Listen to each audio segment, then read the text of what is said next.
Hey guys, welcome back to another quick 1-minute video. Today, I'm going to be showing you how to remote start your Kia K5 using the key fob. If you have the Kia Connect app that you pay for, I didn't want to do that because I don't like monthly bills, but you can, of course, do it through the app. But funny story, I drove this for 2 years, didn't even realize it had remote start. I guess I could have read the owner's manual, but I just didn't get around to it. So I'm excited to show you how this works.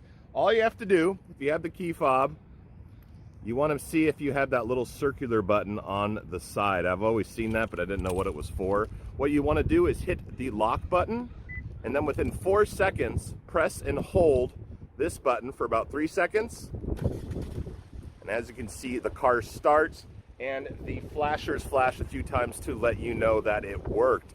Now the car is running. Unfortunately, it doesn't tell you on the key fob, it doesn't blink or vibrate to let you know it actually is started the car, but that's all there is to it. Then when you walk up to the car, press the unlock to get in. The car will sense that you're in the car, and you can put it in gear and drive away. So what I like to do is keep the heat. If I know it's going to be a hot day the next day, I put the air conditioning on before I turn off the car. That way when you start the car, it'll have air conditioning going. It'll be nice and cool when you get in there, or vice versa. If you know it's going to be cold, you can turn up the heat, so you don't really need that Kia Connect app and skip the monthly payment. Anyways, hope you found this video informative. Please hit that like button if you did. See you in the next video.